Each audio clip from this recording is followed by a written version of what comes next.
Assalomu alaykum. Demak, biz bugun siz bilan anemiya haqida gaplashamiz. Anemiya qonda qizil qon hujayralari, ya'ni eritrotsitlar sonini, ulardagi gemoglobin miqdorini yoki qonning gematokrit ko'rsatkichini kamayishidir.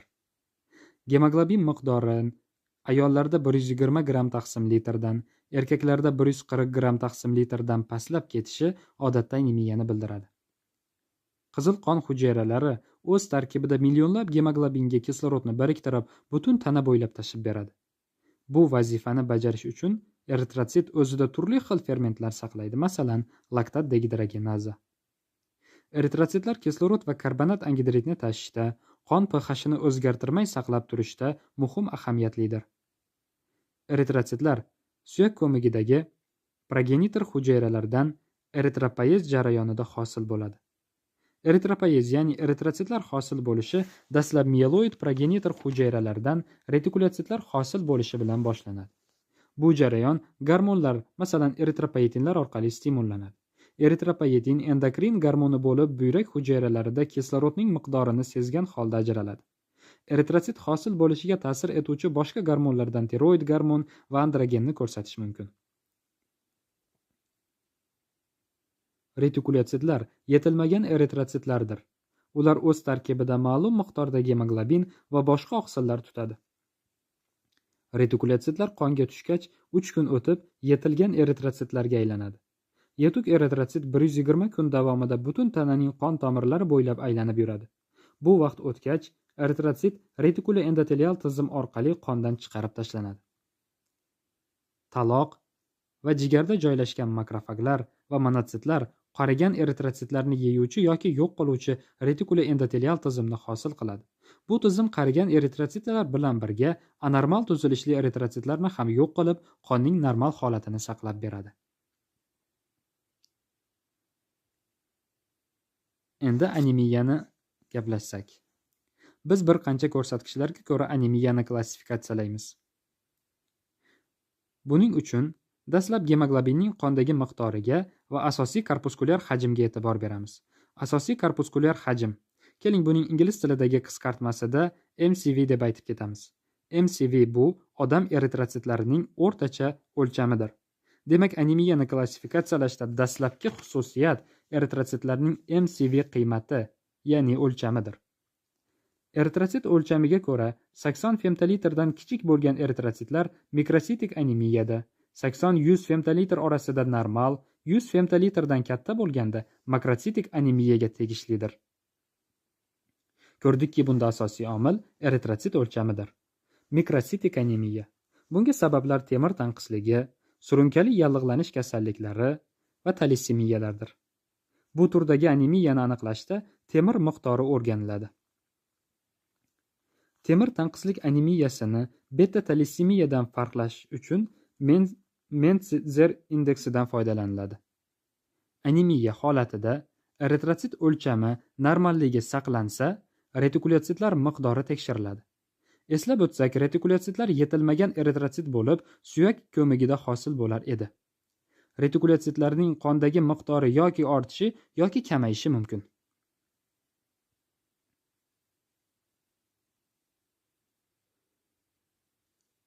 Gemolitik anemiya va qon yo'qotishlarda qonda retikulyotitlar miqdori ortadi. Chunki bunda organizm yo'qotgan eritrotsitlarini o'rnini to'ldirish uchun suyak ko'magidan retikulyotitlarni qonga ko'plab ajratadi. Suyak ko'magidagi kasalliklar bilan bog'liq bo'lgan aplastik anemiyada esa qonda retikulyotitlar miqdori kamayadi. Chunki buzilgan ko'mik organizm ehtiyojini yetarli darajada qoplay olmasdan eritrotsitlarni hosil qila olmaydi. Agarda gemoglobin miqdori kamayib, MCV ko'rsatkichi ortsa, bu makrositik anemiya kuzatilayotganini bildiradi. Kelib chiqishiga ko'ra bu tip anemiya megaloblastik va megaloblastik bo'lmagan makrositik anemiyalarga ajratiladi. Megaloblastik anemiyada biz qon oqimida yirik yetilmagan eritrotsitlarni, ya'ni megaloblastlarni ko'ramiz. Shu bilan birga qonda yadrosiz ko'p segmentli bo'lgan neytrofillar ham topiladi. Bu holatlar vitamin B12 tanqisligi, folat kislota tanqisligi, ayrim dorilar sababli yuzaga chiqadi. Agar anemiyada qonda yirik, yetilgan eritrotsitlarni kuzatilsak, bu holat megaloblastik bo'lmagan anemiyadan darak beradi. Bu tur anemiya alkogol suiiste'molida, gipotiroidizmda, homiladorlik holatlarida kuzatiladi.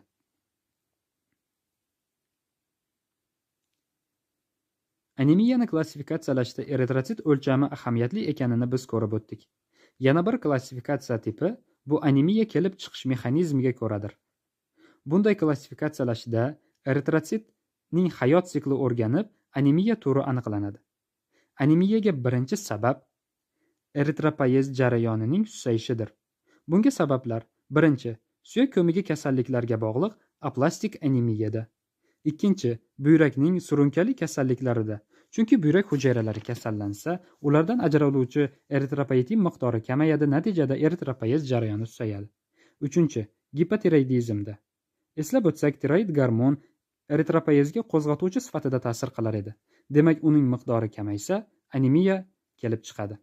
To'rtinchi, vitamin B12 defitsiti. Beshinchi, temir tanqisliklari. Chunki bu moddalar yetuk funksiyali eritrotsitlar eritropoyezi uchun boshlang'ich mahsulotlardir. Oltinchi sabab surunkali yallig'lanish kasalliklari bo'lib, bu holat temir tanqisligiga va eritrotsit hayotchanligi qisqarishiga olib keladi. Anemiya kelib chiqishining ikkinchi mexanizmi qon yo'qotishdir. Masalan, oshqozon ichak yo'llaridan qon ketishlar, og'ir travmalar, halokatlar, masalan, avtohalokatlar natijasida organizm qon yo'qotishlarini ko'rsatishi mumkin. Anemiya kelib chiqishining uchinchi mexanizmi eritrotsitlar parchalanishining kuchayishidir. Ya'ni gemoliz. Gemolizni ikki qismga ajratish mumkin. Birinchi, intravaskulyar gemoliz, ya'ni eritrotsitlarning tomir ichida gemolizi.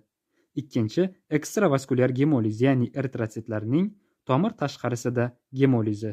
Aniqlashtirsak, biz gaplashib o'tgan retikuloendotelial tizimdagi gemolizdir.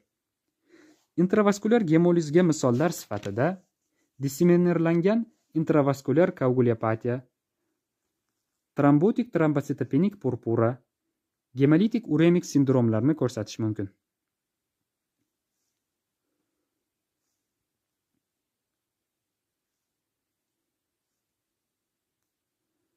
Ekstravaskulyar gemolizda retikuloendotelial tizimda eritrotsit gemolizi kuchayib ketadi.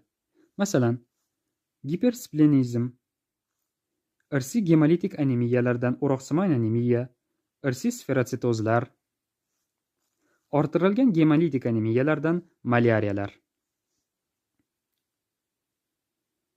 Eritrotsitlar tuzilishi o'zgarib, parchalanishga uchrar ekan, o'z tarkibidagi mahsulotlarni ajratadi. Bu mahsulotlar miqdorini o'lchash ham gemolitik anemiya uchun muhim ahamiyatlidir. Eritrotsitlar parchalanishidan laktat dehidrogenaza ajralishi ro'y beradi. Eritrotsitlar ko'plab gemoglobin molekulalarini o'z ichida saqlaydi. Eritrotsit parchalanishidan ajralgan gemoglobin globin oqsili bilan bog'lanmagan bilirubin va temirga parchalanadi. Sog'lom organizm eritrotsit parchalanishidan hosil bo'lgan mahsulotlarni o'zi tozalay oladi. Gemoliz sodir bo'lganda esa katta miqdordagi eritrotsitning parchalanishi qon oqimida erkin gemoglobinning bo'lishiga olib keladi. Erkin gemoglobin molekulalari qondagi gaptoglobin oqsili bilan birikib qoladi. Gemolitik anemiyaning qon tahlili o'tkazilganda 4 muhim holat kuzatiladi. Ular: birinchi, laktat dehidrogenaza miqdorining ortishi.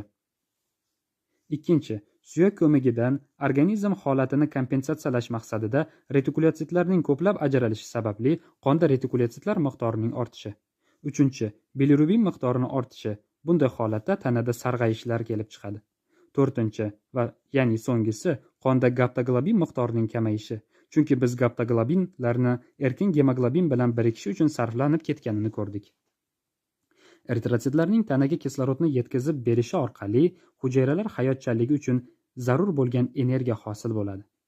Eritrotsit miqdori kamayishi oqibatida yuz beruvchi bir qancha belgilarni ko'rib chiqamiz. Dastlab tez charchash, holsizlik kuzatiladi. Shu bilan birga anemiyaga uchragan bemor terisi va konyuktiva rangpar tusda bo'ladi. Sklera sarg'ayadi. Bu holatlarga sababni biz gemoliz orqali tushunib oldik. Suyak ko'magi kasalliklari bilan bog'liq anemiyada suyaklar yumshab ketadi. Infeksiyalar sababli limfadenopatiyalar kuzatiladi. Dispnoy kelib chiqadi. gemoliz va suyak ko'magi kasalliklari sabab gepatosplenomegaliylar kuzatiladi.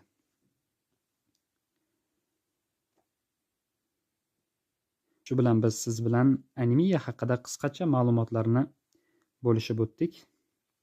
Yo'l qo'yilgan ko'plab xatolar uchun uzr so'raymiz. Salomat bo'ling. Ko'rishguncha. Assalomu alaykum.